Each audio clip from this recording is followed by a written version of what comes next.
Estamos aqui com uma sessão extra super especial, porque todos são, no fundo. Sessão extra é sempre especial, porque sempre é uma escolha muito particular minha e do Jason. Ainda que o Fernando quisesse muito discutir esse filme, né?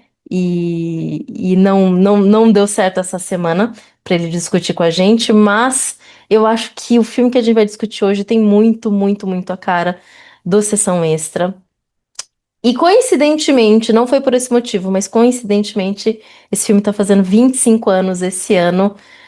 Mas ele surgiu em várias conversas, né, minha, do Jason, do Fer, e hoje a gente vai discutir sobre Donnie Darko, um filme cult clássico. E eu sempre digo, o que quer que seja que cult signifique, mas eu lembro muito bem quando eu assisti que ele já era visto como um filme cult, e de repente a gente pode até discutir isso hoje, né, Jason? O que que é um filme cult? Por que que Donnie Darko é um filme cult? É isso aí. Então, bem-vindos ao Cinematografia, sessão extra, que não tem número, não tem contagem, e a gente vai falar sobre esse filmaço aqui. Que é que te chama atenção? Por que, afinal, a gente começou a falar sobre Donnie Darko numa das nossas conversas?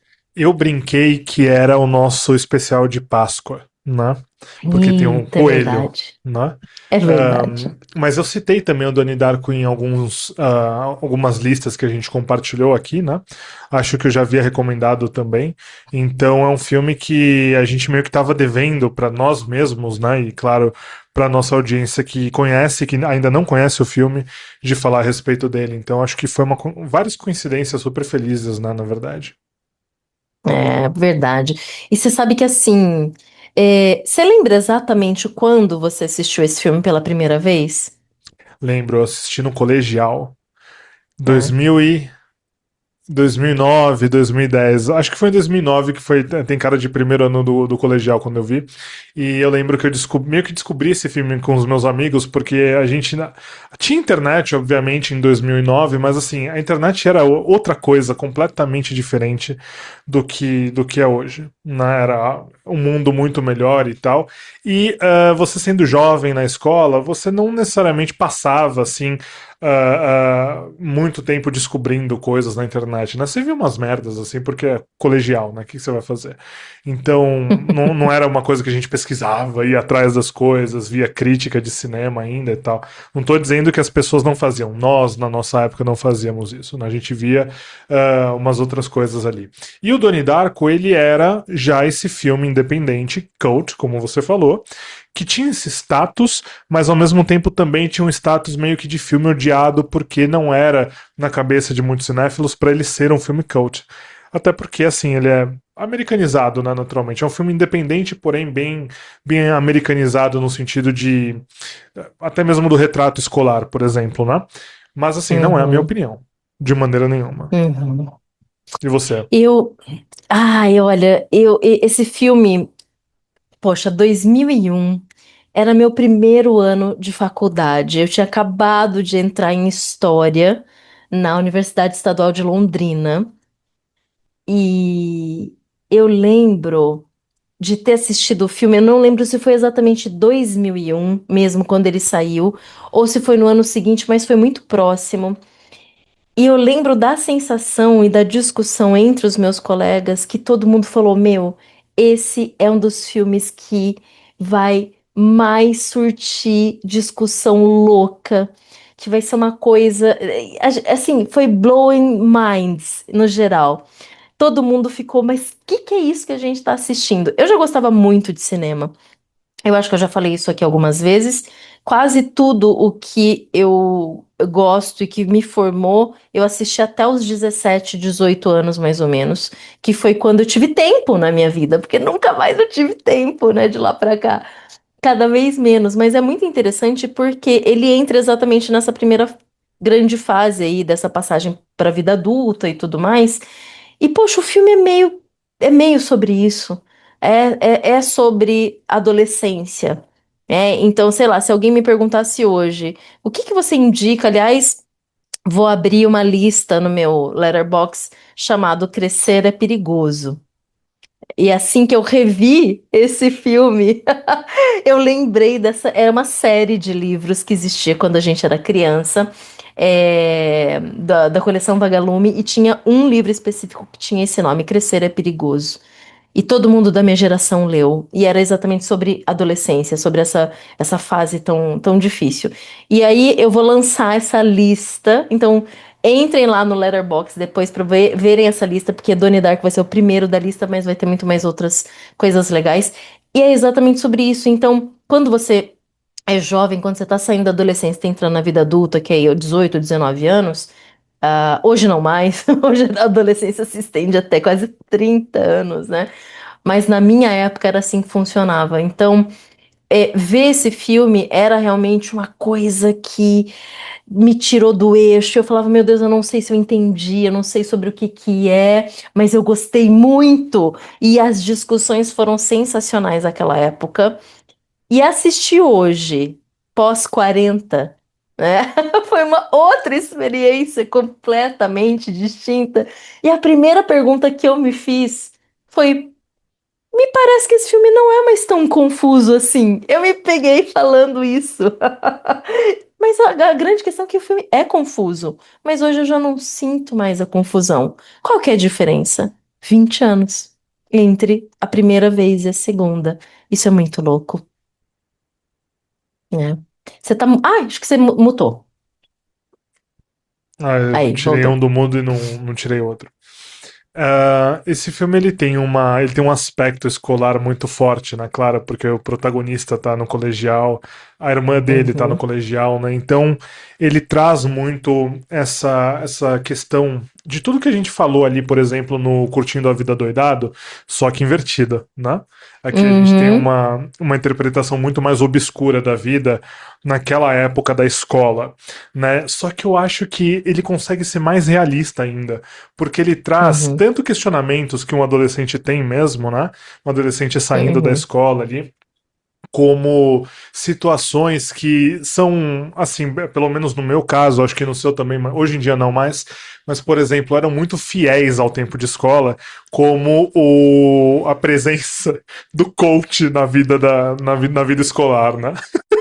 Eu tive professores que passavam aquelas merdas de vídeo de coach pra gente daquele mesmo jeito, né? Tipo, coisa sobre felicidade, sobre aprender a comer bem e saudável, sabe? Isso já na porta do colegial, no colegial não, mas assim, sétimo ano, oitavo ano, que hoje é nono, né?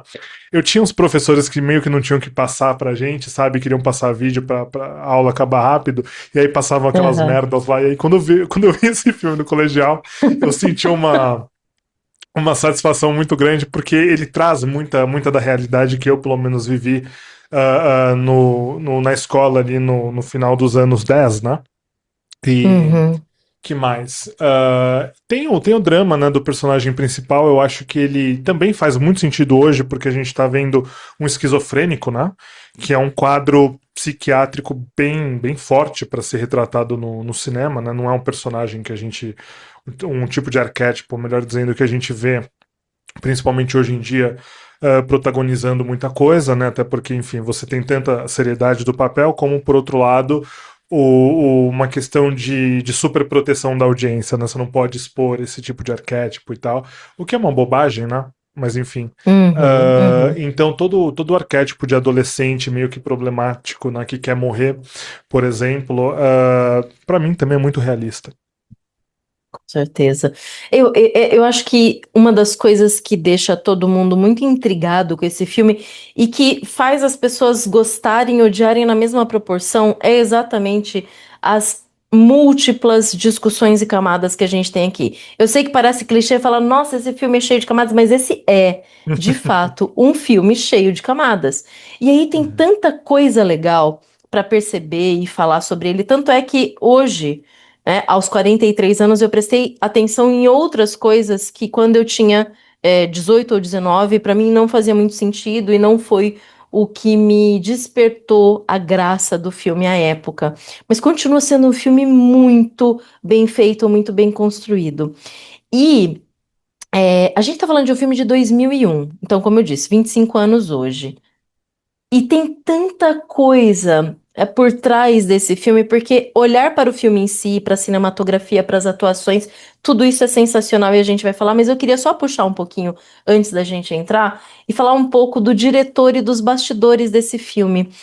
Eu tenho um livro sobre ele que eu não esqueci de trazer aqui para mostrar para vocês. Depois eu vou colocar lá no Instagram. Então, quem estiver ouvindo pelo Spotify ou estiver no YouTube, passa lá no Instagram depois que vai ter stories, né? E eu vou postar outras coisas para vocês por lá também. Mas é muito legal porque esse filme ele quase não aconteceu por inúmeros motivos. E principalmente porque a gente está falando de um diretor estreante. Esse é o primeiro filme do Richard Kelly. Ele era novinho, ele tinha acho que 25, 26 anos, mas ele começa a escrever o roteiro, então o roteiro é dele. E ele, por ser muito jovem, entrar nas esferas hollywoodianas aí, com um filme tão maluco como esse, você precisa ter muita ajuda, né? Hum, E no final dá certo, só que não, porque o filme vai ser um baita de um fracasso quando ele sai em 2001 e por muitos motivos que são históricos, que são alheios ao filme em si. Tem duas questões aqui que são super sérias. Então, só para voltar um pouco, é um filme sobre um adolescente, como o Jason já falou, é um adolescente que está passando por alguma coisa que sugere ser esquizofrenia, né? Ele passa partes do filme conversando com uma psiquiatra. Ela sugere isso no final, inclusive, que ele é uhum. esquizofrênico. E ele alucina, em princípio, né, com um cara vestido de coelho, e por isso que a gente ia trazer na Páscoa, que para mim é o melhor coelho da história do cinema, inclusive, Sem né? dúvidas. E ele fica alucinando com esse coelho, na verdade, é uma pessoa vestida, né, com uma fantasia de coelho, que é um coelho do mal, é uma máscara horrível, né, horripilante. Icônica, E né? esse icônica, eu acho que é uma das melhores fantasias que eu já vi na vida também, que eu com certeza um dia no Halloween eu quero me vestir do coelho do Donnie Darko. E esse coelho fala pra ele, né? Doni, faça isso, faça aquilo. Ele chama Donald Darko. O nome dele de fato é Darko, isso é muito interessante. É alguém que já tem escuridão no nome, Uhum. né? E aí ele faz, em princípio, pequenos delitos, mas ele vai cometer alguns crimes ali ao longo do filme, de fato. Então, quando você olha para isso, quer dizer, um adolescente está cometendo alguns delitos, né, um crime, e ele alucina, é claro que isso é algo que pode ser preocupante. Hoje, 2026, é certamente muito preocupante. 2001 não era tanto assim, mas era por um motivo em específico. 2 anos antes tinha acontecido o atentado em Columbine, nos Estados Unidos. E você divulgar um filme que um adolescente, inclusive em dado momento, vai pegar numa arma, né? E vai atirar 2 anos depois do que foi Columbine, é claro que isso é preocupante. É claro que isso vai suscitar muitos dilemas, né?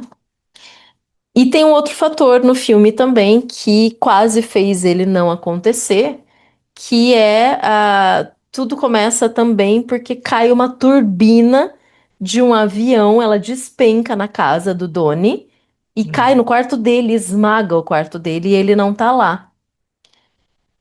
E veja só a ironia do destino. Quando esse filme foi lançado? Setembro de 2001. Setembro de 2000. Na verdade, eles tiveram que adiar um pouquinho para outubro.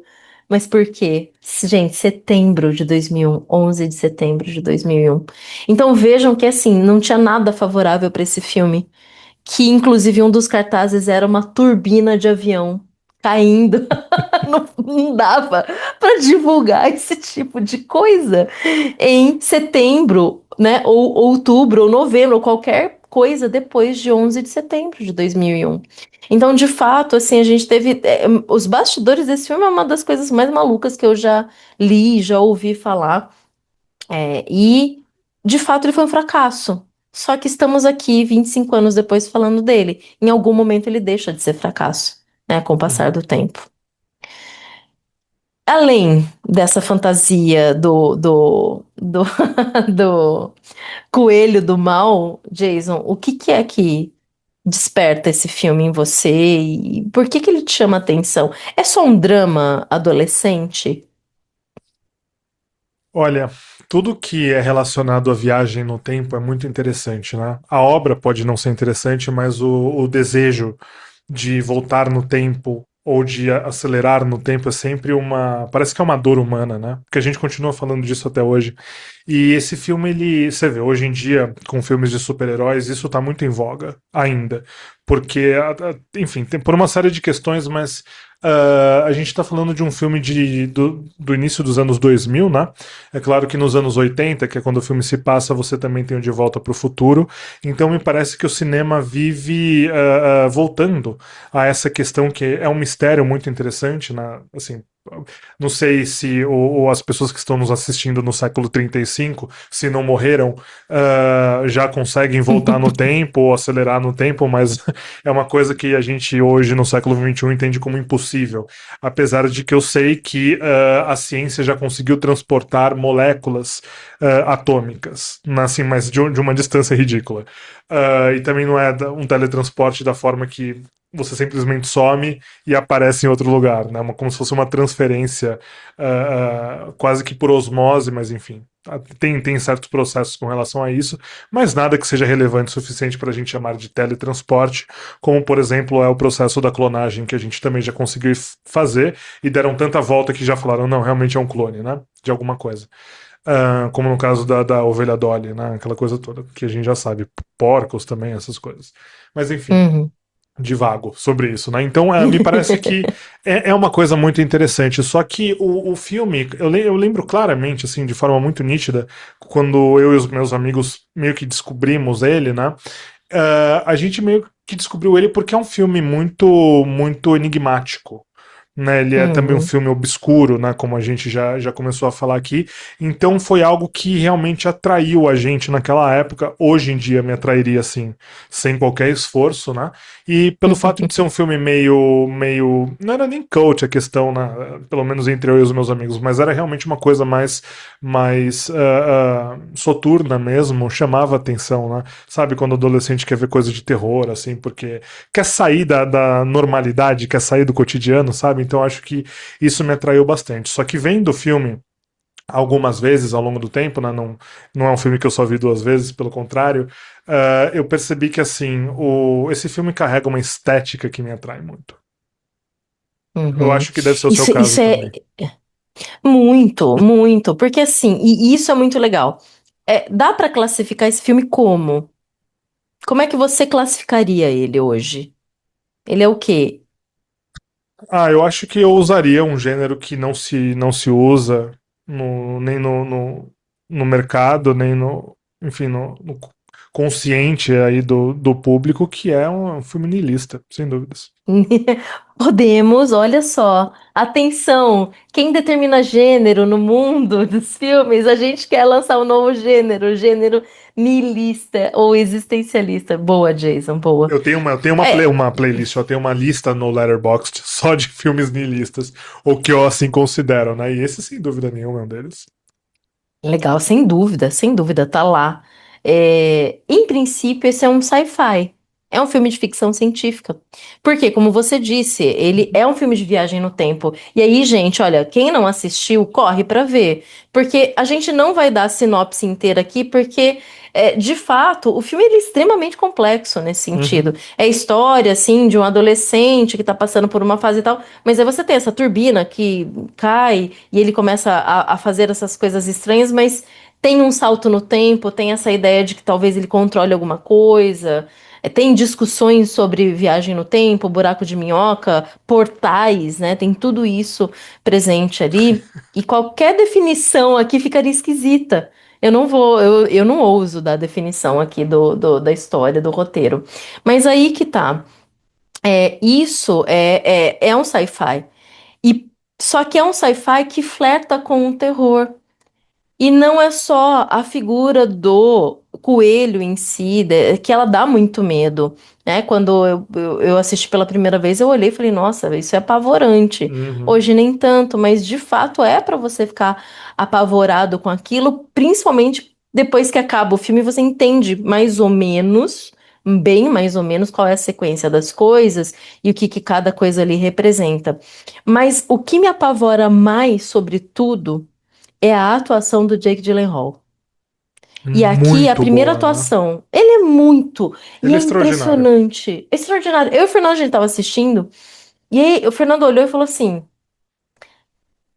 O Jake Gyllenhaal, com essa idade, ele já tinha acho que 20 e pouco ali na época, e tava interpretando alguém de 15, 16, enfim. 17. Né, 17, né? Jovem, muito jovem. E ele tinha já um porte bonito, uma estrutura, mas como quase todo adolescente, tentando esconder isso. Então, a Uhum. postura dele e aí a transformação dele no olhar de como ele constrói quem é o Donnie Darko, sempre olhando de baixo para cima, franzindo a testa e tem um olhar de menino sapeca, mas ao mesmo tempo alguém que sabe que tá aprontando alguma coisa, mas existe uma tristeza nesse olhar. Cara, é impressionante o que esse cara Ah. fez ali como primeira atuação. E aí é assim. Por que que escalaram ele para esse filme? Isso é interessante nos bastidores também. Como o Richard Kelly precisava. Esse é um filme de baixo orçamento, e de fato ele pode ser interpretado como um filme independente. Porém, ele trabalha com várias pessoas de Hollywood. Vamos lá. Drew Barrymore. Deixa eu ver todos os nomes aqui, porque tem Patrick muita gente Swayze. boa. O Patrick Swayze, que pelo amor de Deus, né? Eu Ele tá adoro, maravilhoso aqui, eu maravilhoso. adoro o papel dele. Acho que é Seth um dos melhores Rogen. papéis. O Seth Rogen tava no comecinho, mas ele já tinha Imagina. feito The Freaks and the Geeks, que eu adoro essa série, inclusive. Ele já tinha feito, mas ele tava ali, meninão. Agora, tem ali a Mary McDowell, que é a mãe, já era uma baita atriz, mas a pessoa que faz a terapeuta, tô tentando achar o nome dela aqui, ela foi uma grande atriz dos anos 60. Catherine Ross. Ela, cara, e aí ela ajuda a dar suporte para esse filme, para dizer, olha só a quantidade de grandes figuras de Hollywood que a Ah, gente tem aqui. impressionante. E eles precisavam de alguém para entrar no papel do Donnie. E aí que tá, tentaram alguns Nepo Babies, isso é o diretor falando. Eu assisti, eu ouvi um podcast muito legal, inclusive que eu vou indicar aqui, porque é sensacional, um podcast americano chamado What Went Wrong, o que deu errado. E aí faz toda uma análise de bastidores de vários filmes, de o que deu errado até dar certo para vários, né, filmes distintos. E esse episódio de Donnie Darko é brilhante, assim. E é muito interessante, eles estavam procurando um Nepo Baby que ajudasse a sustentar e conseguisse um pouco mais de dinheiro para filmar. E aí vem o Jake Gyllenhaal, que já era filho de hollywoodianos, tanto por parte de pai quanto de mãe. E de quebra eles trazem a irmã, que é a Maggie Gyllenhaal. Então, Que se tornou assim, uma atriz e tanto também, né? uma atriz, uma baita atriz. Não sei em relação à direção, porque eu não assisti o filme dela ainda, né? The Bride. Mas, enfim, como atriz, ela é brilhante também.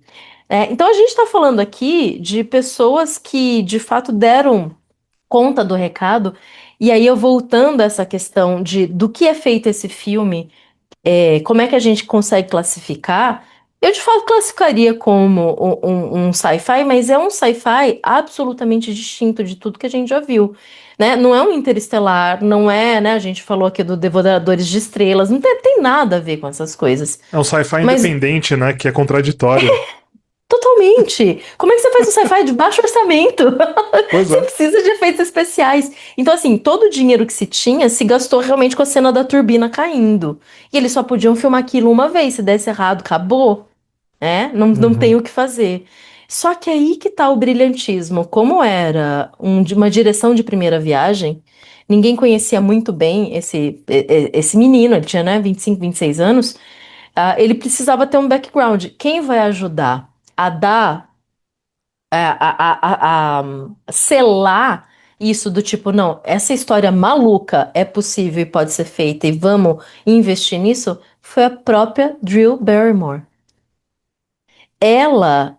Já tinha uma produtora na época e ela vai bancar, ela vai ler o roteiro e vai falar: adorei, quero participar e vou ajudar a fazer toda a divulgação. Então vem através da produtora da Drill e ela que salva esse filme. É impressionante, assim, a história por trás. Aliás, a outra baita atriz, que na época tinha acabado de fazer o quê?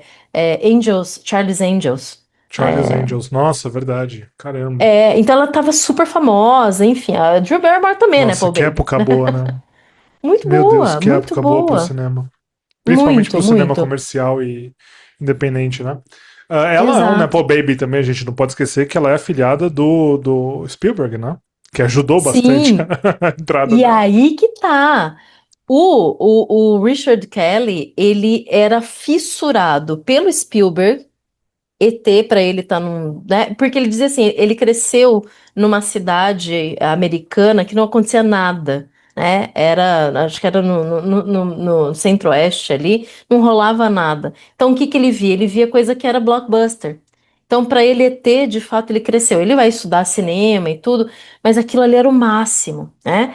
Então são dois autores na vida dele que vão influenciar para que esse filme aconteça. O primeiro é o próprio Spielberg. E o segundo é o Stephen King. Ele vai ler tudo do Stephen King e vai dizer: é com ele que eu aprendi a escrever roteiro. Não foi na Uhum. universidade de cinema, foi lendo Stephen King. E ele vai falar: meu, sei lá, né? Iluminado foi uma das melhores coisas que eu já li, Carrie foi uma das melhores coisas que eu já li. E é daí que vem essa pegadinha de terror que tem. É uma atmosfera de terror que tem nesse filme que faz sentido, porque é o que ele gostava. É o que ele de fato tava curtindo a época e queria que se apresentasse ali.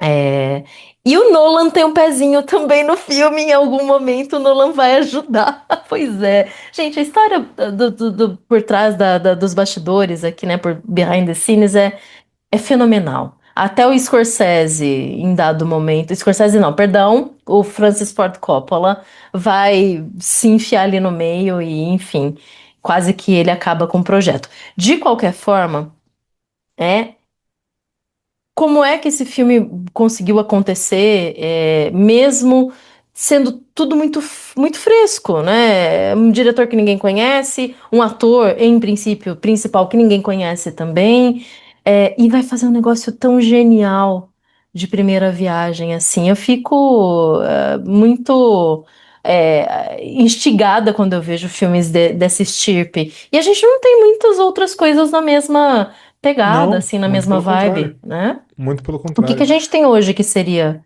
próximo disso? Parecido com Donnie Darko, eu não consigo É, pensar em nada. eu consigo pensar em séries, por exemplo, Dark, Ah, sim, sim, né? Dark, sem dúvidas. outra coisa que eu pensei enquanto assistia. A abertura do filme é maravilhosa. A gente tem um plano sequência com uma música, aliás, vamos falar das músicas, né? Daqui a Uhum. pouco. Com O filme se passa em 1988, só para reforçar. Então, toda a trilha sonora é trilha da década de 80.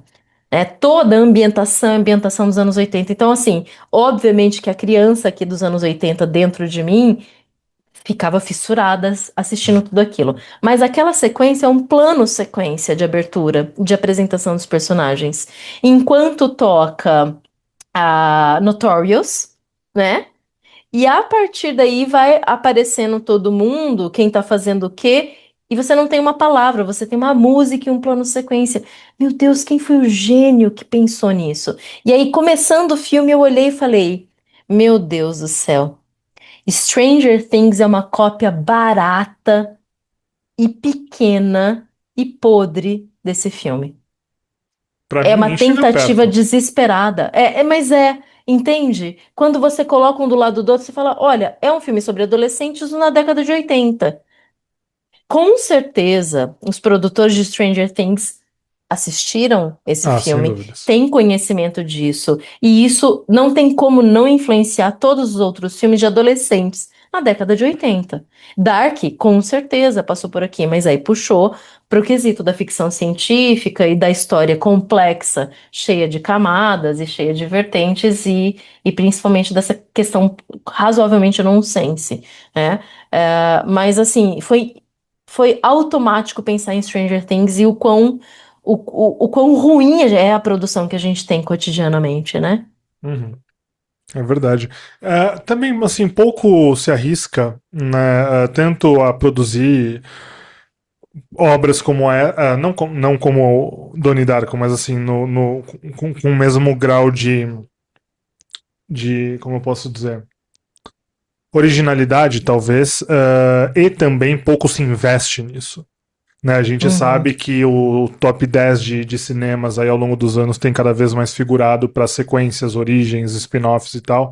Então, você até deve ter ideias como essa, sem dúvida nenhuma, mas que precisam ser adaptadas para então serem vendidas, e aí você acaba assistindo sempre justamente uma pasteurização do que você já viu antes, porque é mais fácil de vender quando você chega para um produtor e diz: eu tenho aqui um produto, uma série, um filme original, porém que é muito parecido com o que já deu bilheteria antes, ou que já deu audiência no streaming. Né? Então a gente uhum, acaba aí sofrendo, infelizmente, essa falta de risco que desencadeia uma certa. Como eu posso chamar? Uma certa decadência da criatividade, que não é apenas culpa da criatividade em si, dos estúdios, mas é também uma questão mercadológica, né, de não querer investir dinheiro em algo que talvez não dê retorno por ser uma história original, né?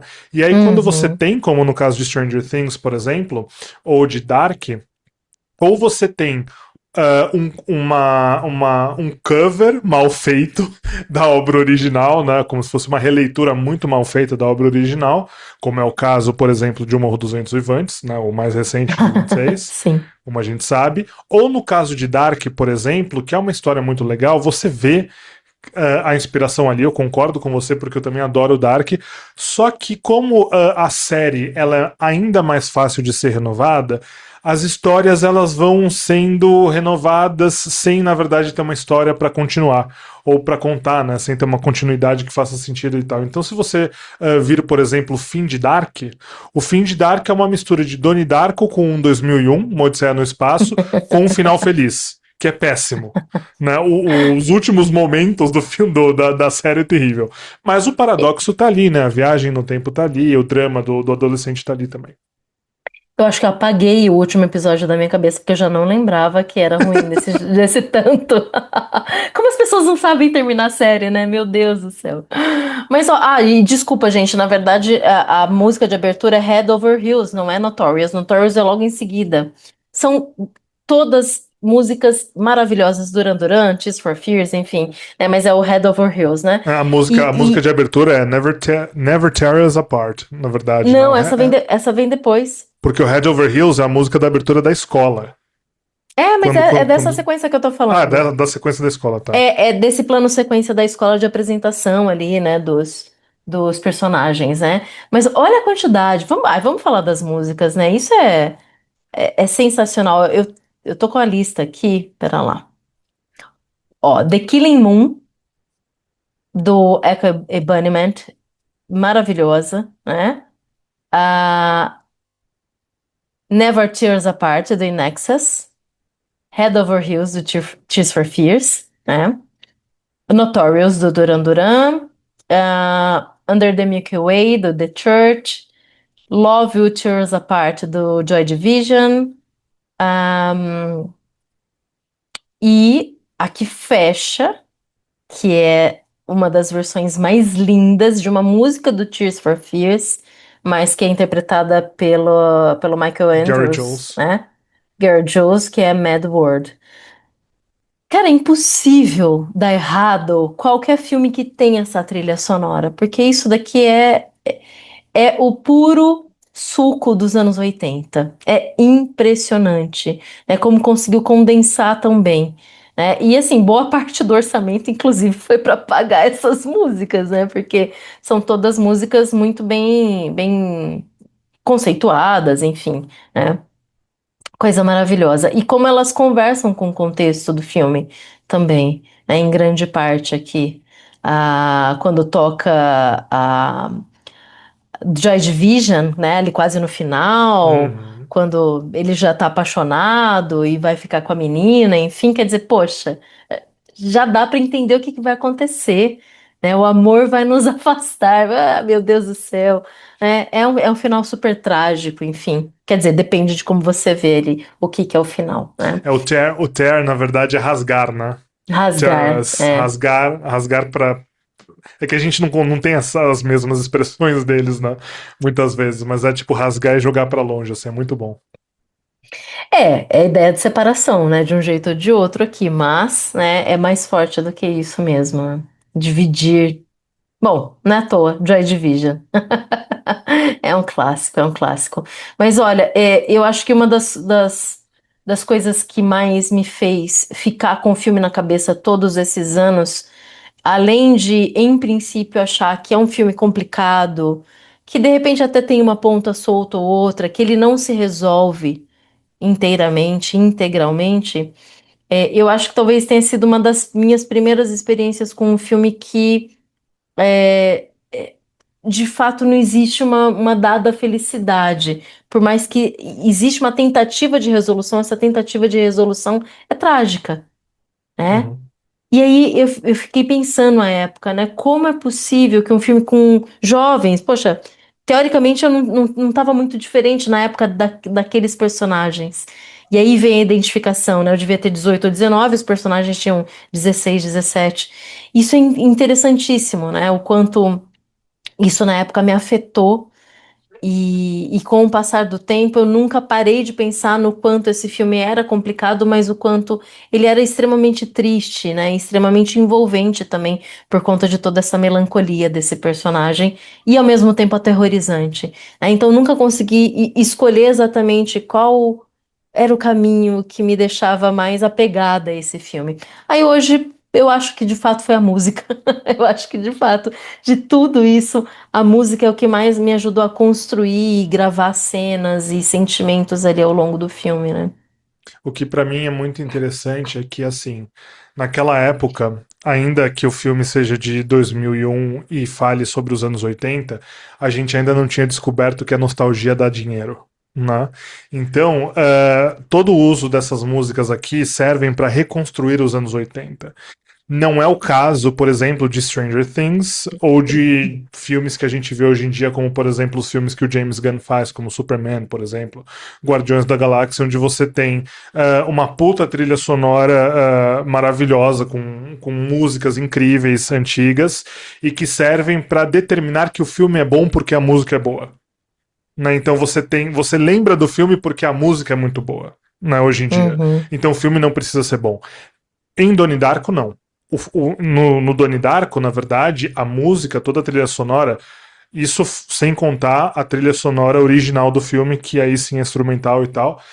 Toda a trilha sonora de clássicos que a gente está falando, inclusive tem o trecho de uma música chamada Stay, do Oingo Boingo, que eu adoro, mas ela não é cantada no filme, né? Tem só o instrumental como uma transição. Ela serve de fato justamente para construir a narrativa. Então, o take da escola que você falou, por exemplo, com Head Over Heels, é muito bom porque Head Over Heels é uma música que, se bem usada, ela evoca uma aura muito interessante. Né? E aqui ela evoca aquela questão escolar mesmo, né? Do amanhecer, de você ir para a escola e ver todas aquelas pessoas, todos aqueles estereótipos do colegial, né? Eu, por exemplo, uhum. eu era chinesa lá. Qual que é o nome dela? Ling Ling? Nossa, esqueci o nome dela. Lang, acho que é Lang Lang, na verdade.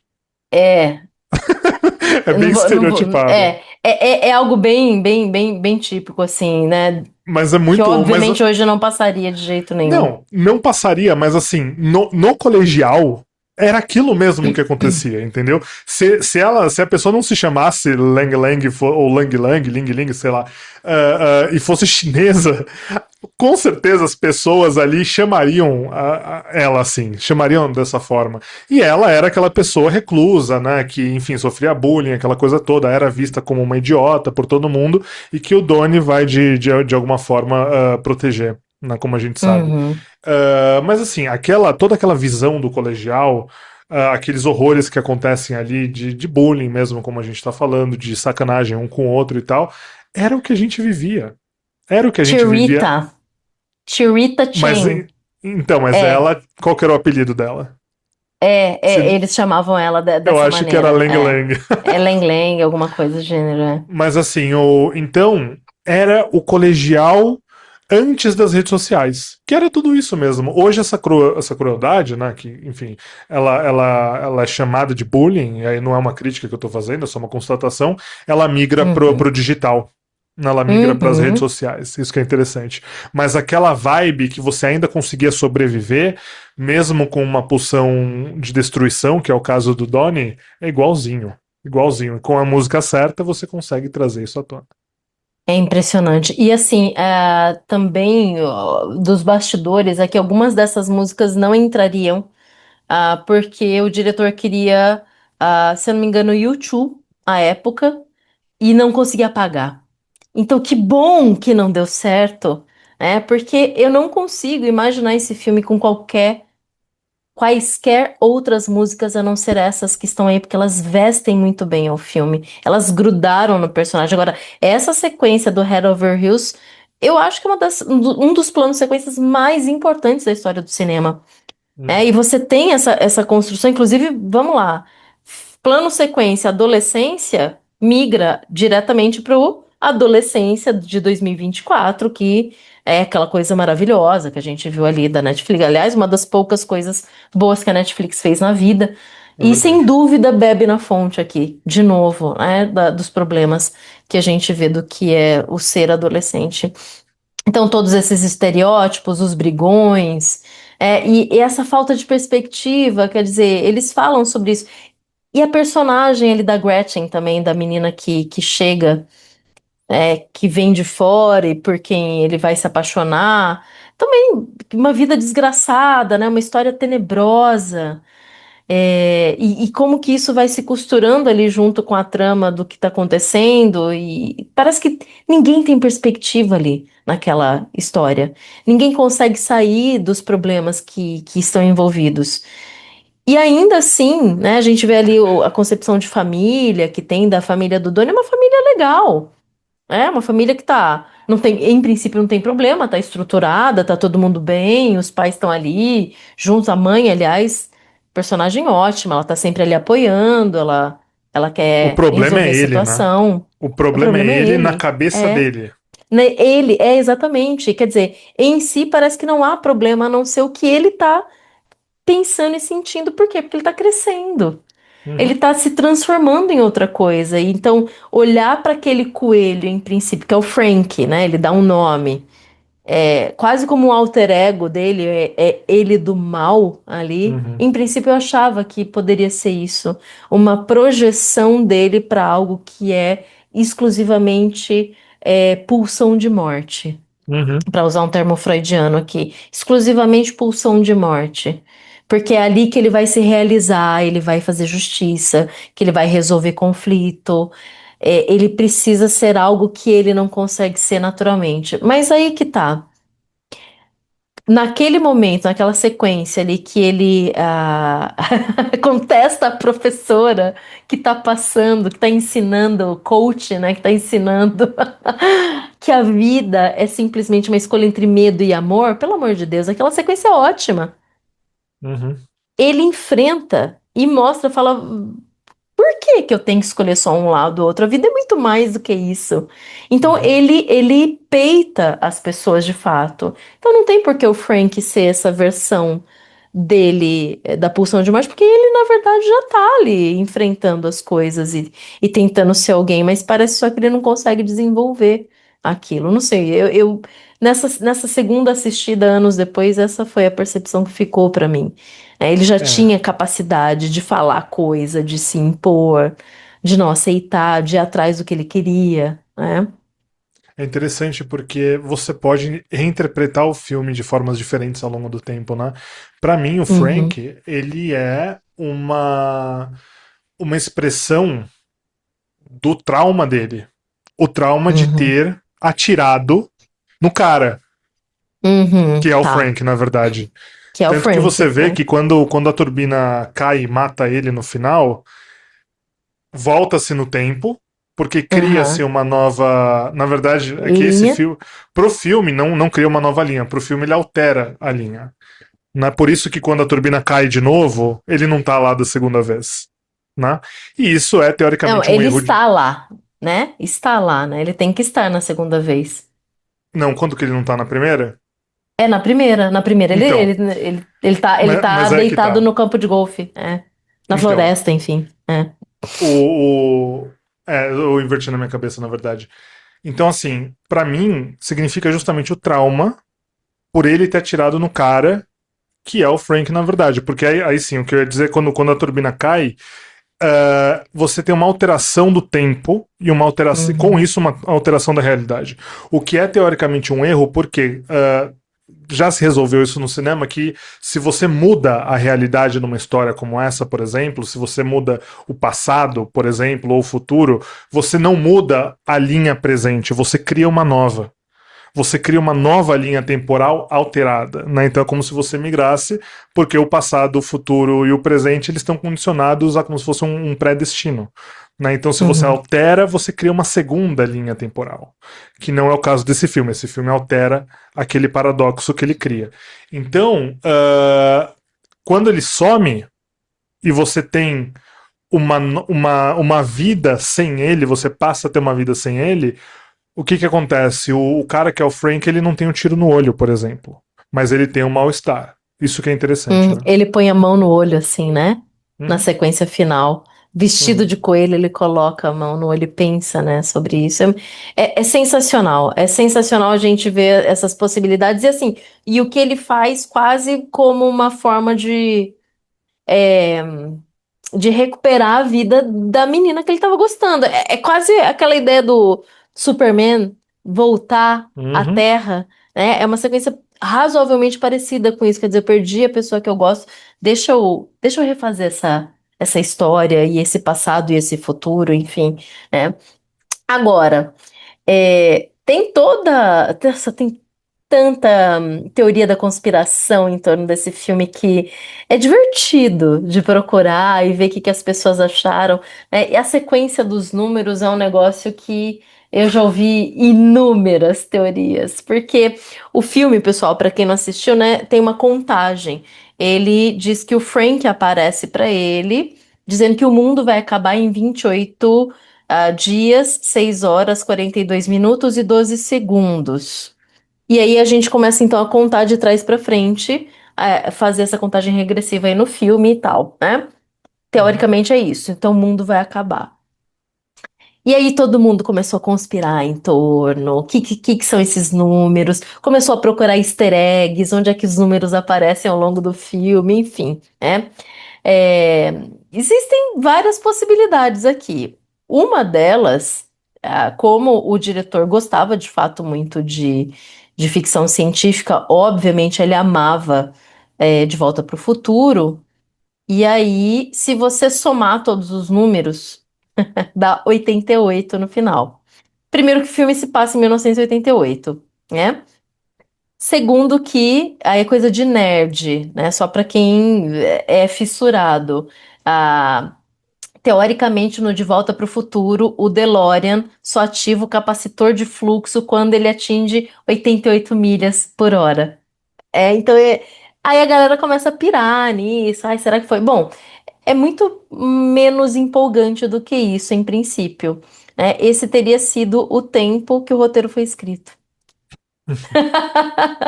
Né? Então, você vai adicionando coisas aí. De qualquer maneira, é muito interessante, né? Nesse sentido. E o filme foi filmado também em pouquíssimo tempo. Não foi em 28 dias, mas assim, foi tempo recorde, porque é o tempo que eles tinham, inclusive, para filmar com a Drew Barrymore, né? Que ela tinha acho que 2 semanas só para filmar com eles. Mas tem muitos easter eggs aí em torno dessa contagem, né? De alguma coisa. Como é que eu. O que que você faria da tua vida se você tivesse 28 dias para viver? Né? Como é que você viveria os seus últimos dias? É uma pergunta a ser feita, né? uhum. Então,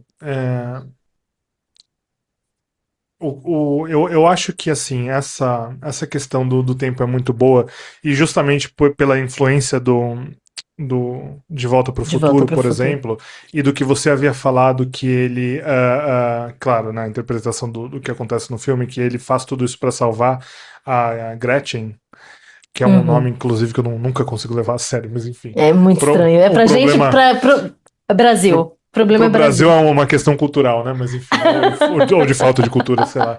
Mas assim, é isso que mostra que esse filme acontece na mesma linha temporal, então ele de fato volta no tempo sem ele, né? Num tempo sem o. Sem ele, não, né? Num tempo em que ele não tinha conhecido ela, mas que ele acaba morrendo da mesma forma, Da porque mesma forma. ele não impede a turbina, ele impede o atropelamento dela, né? Isso, isso. Então, assim, o- se você coloca dois nerds para discutir uma coisa dessas, eles vão Vai trazer embora. todas as conjecturas do mundo, que tem a velha lá que prevê que escreveu a questão da linha do Vovó tempo, Morte. Uhum. ela fica maluca e que não sei o quê. Inclusive a versão estendida desse filme traz um material que eu acho horroroso, que explica tudo isso e tal. Eu Mas não assim, assisti, mas tudo que eu li sobre, eu não quero ver. A não, é Director's péssimo. Cut. É Não dá, péssimo. né? É. Horrível. E por isso que assim, eu sempre. Eu até gosto de ver o que as pessoas conseguem imaginar a respeito dessas coisas, mas assim, eu nunca levo isso a sério, porque se não sai da boca do diretor. E aí às vezes é isso, entendeu? Pô, o negócio foi escrito em 88 dias e 88 vira o número que na hora ele quis sacar de algum lugar ali pra, pra fazer tudo isso, pra fazer esse arranjo todo. Só que aí o pessoal pensa, puta, é uma referência não sei o que vai até a Grécia Antiga e depois vai pro espaço e tem um inferno no Uhum. meio, entendeu? E não é nada disso, na verdade. Não é nada, é. Então, isso faz parte do mistério do filme, né? Por isso que continua sendo um filme tão instigante, misturando viagem no tempo, paradoxo, todo esse mal-estar, né? Que é muito legal. Uhum. Na verdade, o fim do mundo, o que que é? O fim do mundo é o fim do mundo dele, é o fim do mundo do Dele. próprio Donnie, né? Isso que é interessante, a visão que ele tem da vida em si. Então ele sabe que a vida dele vai acabar, ele sabe dessa predestinação, e o que avisa ele, na minha interpretação, é justamente esse trauma que ele, como se diz, materializa na mente dele Uhum. e que começa a fazer parte, né, do dia a dia. Inclusive, ele trata o Frank como um melhor amigo dele, né? Tem um novo melhor Uhum. amigo. E a gente sabe que isso é uma pulsão também, porque tem aquela questão sexual toda, né, da libido dele, que eu acho muito interessante. Uhum. Ele fazendo Aquela terapia e tal. sequência. É, a sequência da terapia. Aliás, todas as conversas dele com a terapeuta, não sei se é porque é uma grande atriz, É. são muito boas as sequências da terapia ali, é impressionante. E veja, é um filme de 2001, ninguém falava sobre saúde mental. Saúde mental. De jovem Imagina, ainda. que Imagina. isso, ninguém se importava com isso. Então, caramba, que legal, que sacada, que brilhantismo. E de colocar ele numa situação de vulnerabilidade onde as coisas vão começar a aparecer, de fato. E aí, claro, né, que a sexualidade vai aflorar. A gente tá falando de adolescente que pensa, né, 48 horas por dia em Uhum. sexo, né? Não tem outra coisa que se passe na cabeça. Pelo menos à época. Hoje, talvez as coisas tenham se Talvez não alterado. passe sexo na cabeça dos Não jovens, né? passe, né? Não Isso que é passe. interessante. Agora, é, eu não sei, são, como eu disse, são muitas pontas interessantes ali.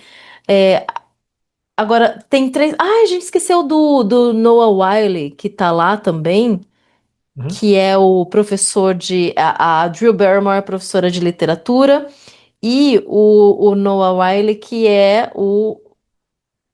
Deixa eu ver se eu não tô falando besteira aqui, mas ele é o professor de física com quem ele vai conversar e que hoje, poxa, gente, cadê? Ele é o médico do The Pitt, enfim, do plantão médico, todo mundo conhece, né? E ele tá ali novinho também, impressionante, gente. A capacidade de escolha de elenco aqui foi sensacional. E aí eles são, né, dois professores ali que acabam entrando quase como coadjuvantes mesmo, mas ótimas interpretações, ótimas cenas. E tem aquela cena de quando a Gretchen chega. Ela é a aluna que está chegando no meio do semestre, que está vindo de outra cidade, e ela abre a porta no meio da aula de literatura. A Drew Barrymore é uma professora lindíssima, que está ali, que acho que qualquer aluno se apaixonaria por ela. E ela abre a porta e fala: Onde é que eu me sento? E o que que ela Uhum. responde a professora? Gente, nenhum professor falaria isso hoje. Imagina. Pelo amor de Deus, a hora que eu ouvi aquilo, eu falei: Caramba, né? Não, sem condição. Ela diz: Escolha sentar do lado do menino que você acha mais bonito. E aí fica aquela tensão na sala de aula. E a professora senta e fica observando para ver o que que ela vai fazer. E aí ela não escolhe em princípio, né? Ela fica. E aí acho que a própria professora fala, senta do lado do Donnie, né? E aí, enfim, é a partir Ela daí pede que pra eles uma vão menina começar. sair, né? Isso que é Sai, interessante. Ela é, pede pra uma menina sair, dar o lugar pra ela. Ou seja, ela tava olhando o Donnie, ela se projeta na Gretchen, é, né? E pede é, pra ela sentar ali, onde ela determina. Tanto que ela exato. pede pra menina sair, né?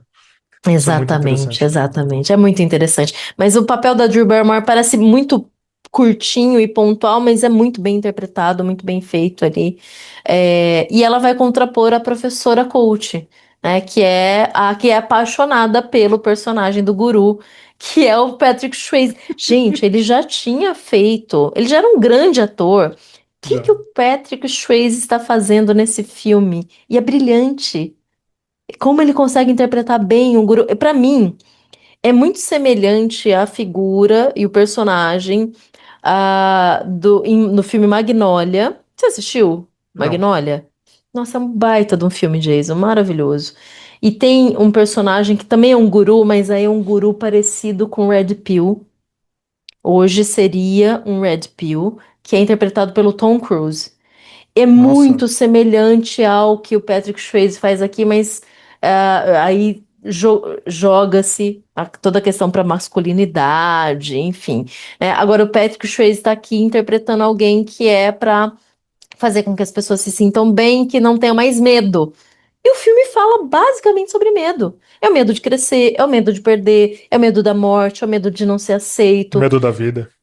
Medo da vida, né? Uhum. Medo de ficar, né? E isso é muito legal. E aí, quer dizer, ele não é, obviamente, quem ele diz ser. E é muito interessante como o filme vai desbancando isso e como a professora perde o chão, né? A hora que a coisa acontece ali, ela quer salvar ele de qualquer forma, né? Enfim, porque Tanto. ele é alguém odiável, né? Eles conseguem que a Joe Barrymore seja demitida, né? E a cena que ela sai com aquela clássica cena, né, do americano saindo com a caixa de tranqueiras dele é muito interessante Aham. porque ela sai da sala pela última vez com a caixa e aí você tem uma bandeira dos Estados Unidos totalmente Tremulando. desproporcional dentro da caixa dela, né? Que é uma coisa super americana, mas é interessante porque ela sai com a bandeira na caixa, né? Como se os Estados Unidos estivessem desistindo da educação no cenário atual, Hum. né? Tanto que a bandeira enrosca na porta, inclusive. Então, me parece como, eu não sei, né? Não sei se é uma crítica necessariamente, mas claro que não é também uma coincidência que isso tenha acontecido, né? Certamente estava no roteiro e tal, mas é muito Uhum. interessante porque a bandeira não é uma bandeira de mesa, é uma bandeira grande, né? E aí ela sai meio que quase que hasteada dentro da caixa, ela enrosca ali. E eu achei essa cena bem emblemática, né? Uma professora mulher saindo da sala com a bandeira dos Estados Unidos enrolada ali. Mas aí o que você falou agora sobre todos os medos, né? Eu acho que a música do Gary Jules, Mad World, inclusive na interpretação dele, porque a do Tears for Fears é um arranjo meio. Não quero dizer alegre, mas ele é Ele é mais mais. vivaz, né? Vivaz é um excelente adjetivo. Agora, dele não. Né? Ah, Ele de fato traz uma melancolia profunda para a música uhum, e que traz uma outra vibe de fato, né? Essa música ela tem o que como os jovens chamam hoje em dia uma outra aura, né?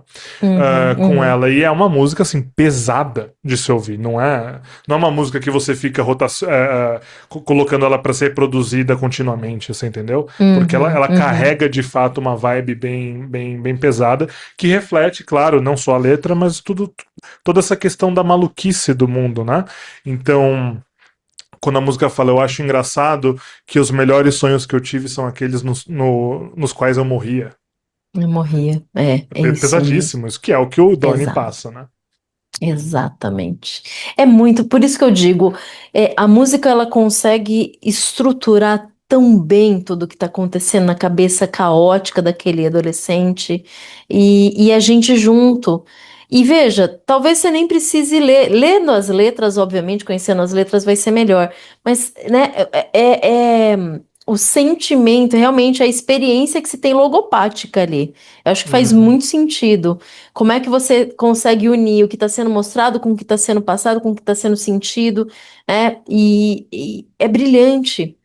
Tanto é que imaginem todas essas sequências que tem as músicas sem música ou com outras músicas, não faria o menor sentido, de novo. Então, a obra é o que ela entrega hoje. E ela entrega tudo isso a partir das músicas que estão. Inclusive, se eu não me engano, no Director's Cut, que é esse que tem os 15, 20 minutos a mais, algumas músicas são trocadas. E aí, poxa, acabou com o filme, né? Não tem como. Eu me recusei a assistir o Director's Cut, não tenho a menor condição, né? Agora, e essa questão da vovó Morte, que fala, né, essa figura dessa senhora que fica presa no tempo, que é quem escreve o livro e dá o livro para ele, enfim, toda aquela questão, ela fala: toda criatura na Terra morre sozinha. E é uhum. isso que ela diz para ele: toda criatura na Terra morre sozinha. E ele fala para a terapeuta: eu não quero. Eu tenho medo de ficar sozinho. Eu não quero ficar sozinho. Caramba, isso é muito pesado, É né? muito pesado. Para um filme cu- razoavelmente curto e aparentemente fora de contexto e que fala de adolescente. Isso é muito pesado. É, É tanto que aquela verdade que ninguém quer ouvir. o contraponto disso, né, é o Frank falando pra ele, eu estou com você, né? Você tem a mim, eu tenho a você, Uhum, nós estamos juntos, né? Mas todas essas frases, esse filme é cheio de frases de efeito, e não no uhum, sentido popular, mas eu tô querendo dizer em relação à própria história, né? São frases que têm um grande efeito na história e que têm um efeito psicológico para quem tá assistindo também. Aquela citação famosíssima do filme, né? Os dois no cinema ali, que também, pô, toda vez que o cinema recria o momento do cinema é sempre uma grande cena, né? Desde do Green Mile, lá, esqueci o nome, A Espera de um Milagre, até aqui, espera de um até milagre. Era uma vez em Hollywood com a Sharon Tate vendo o filme e tal. Uhum, É sempre uma cena icônica. Mas o Frank, o Donnie virando pro Frank dizendo. Uh, por que você tá com essa roupa de coelho, né? E aí ele retorna ridícula, essa roupa essa ridícula de roupa coelho. ridícula de coelho e o Frank retorna por que você está vestindo essa roupa ridícula de humano, né? De homem. Isso é isso. É muito bom, cara. Isso é muito bom, Isso é né? muito profundo, só que é de uma profundidade obscura, cara. Não é Uhum, fácil de uhum. você ficar pensando nisso, porque senão É. você vai acabar que nem ele, né? E aí eu acho que acho que todo filme no fundo ali tem muito a ver com essa questão de escolhas. Afinal, se é um filme que lida com é, diferentes noções de tempo, de passado, presente e futuro, de viagem no tempo, de mudança do que você fez no passado, etc. Obviamente, tudo isso acaba levando a gente para a discussão de livre-arbítrio. Será que a gente consegue ter escolha ou não sobre o que fazemos, sobre o que pensamos, sobre os nossos atos, sobre o que a gente chama de escolha? Isso existe ou não existe? E aí, a cena final, depois que ele teoricamente volta no tempo, e escolhe morrer no quarto com a turbina, que avião, que tamanho, a gente nem entrou nessa questão, né? Que, enfim, é muita coisa. Muita Mas coisa. ele ri, ele deita na cama e ri, e aí vem a turbina e cai sobre ele morre. Ele ri, eu acho que me parece isso, né? Do tipo, eu fiz essa escolha.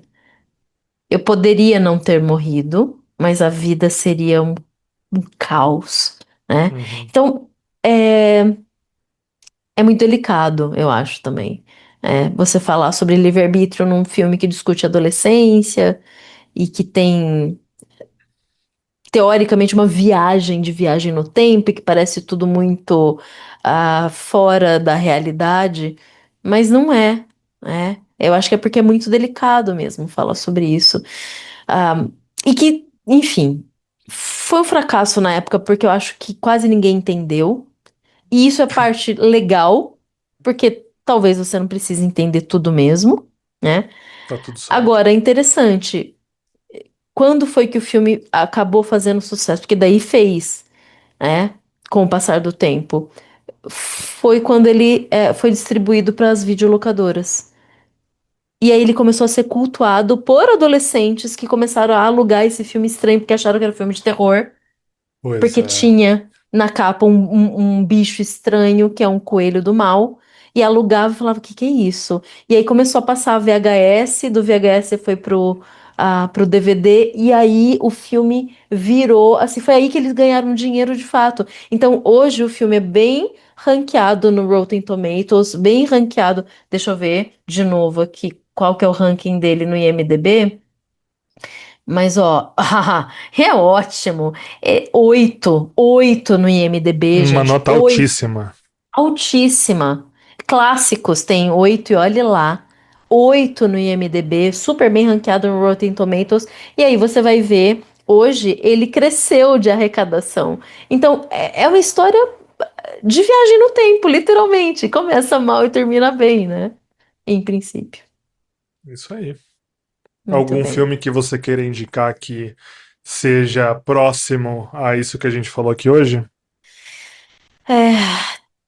É, eu acho que se a gente entrar em filmes nihilistas, aí teria muita coisa, mas eu acho que eu vou entrar em filmes complicados que ninguém entende. Em princípio, porque vou lançar essa categoria, filmes que Boa. ninguém entende, né? O Donnie Darko é o rei do filme que ninguém entende, mas eu colocaria aqui um outro filme com o Jake Gyllenhaal chamado O Homem Duplicado, que até hoje eu não sei se eu gostei ou não, que é do Richard Linklater, se eu não me engano.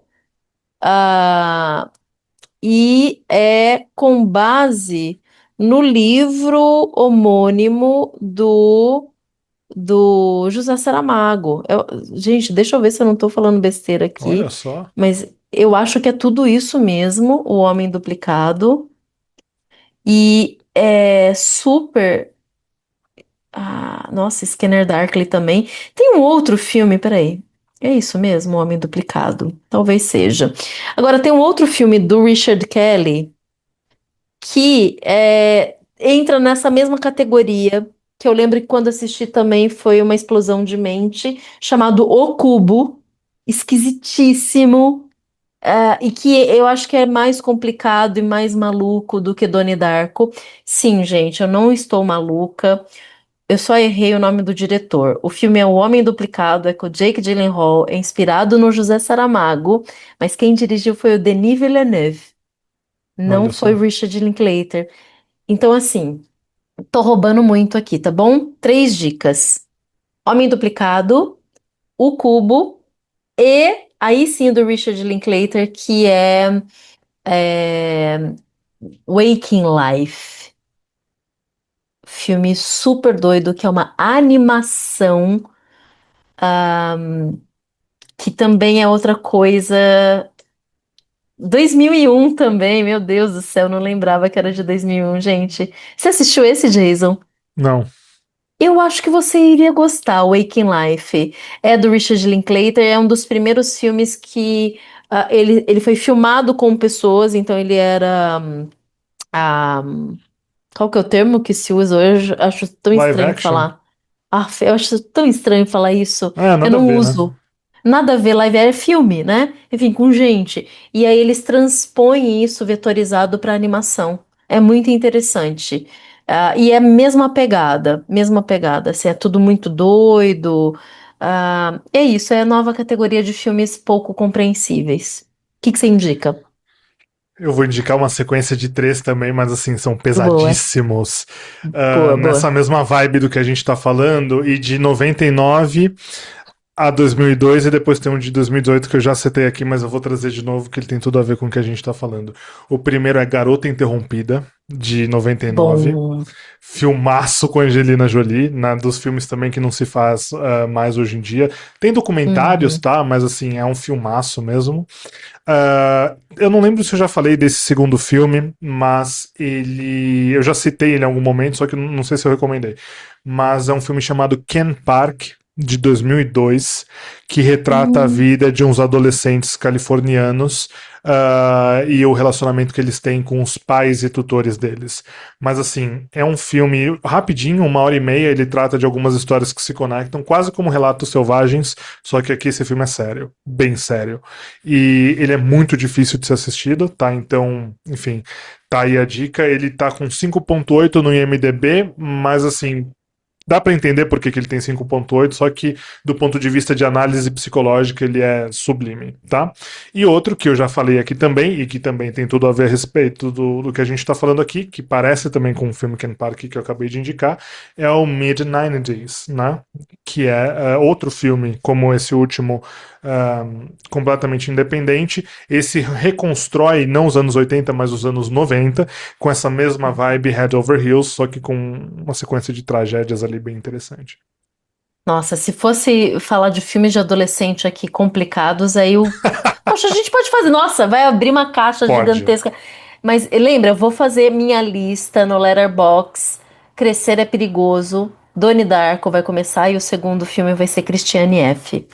Esse é pra acabar com qualquer pessoa. Christiane F., filme que vai marcar uma geração inteira dos anos 80 e 90 em relação ao uso de drogas. Nossa, é pesadíssimo. E o David Bowie aparece no filme, então esse é o segundo motivo pra você Olha só. querer assistir. Pois é, pois é. Muito bem, ótimas correlações aqui. É isso? Quer acrescentar alguma coisa? Wake Up. Wake up, wake up. Se você não entendeu por que assista o filme. Acorda e a gente não tá falando do movimento woke. Muito pelo contrário. Inclusive, o Não, muito movimento pelo woke é um contrário. motivo para você acordar mesmo. Com certeza. Wake up. Wake Up. Fechou, muito bom. Gente, até a próxima. Tchau.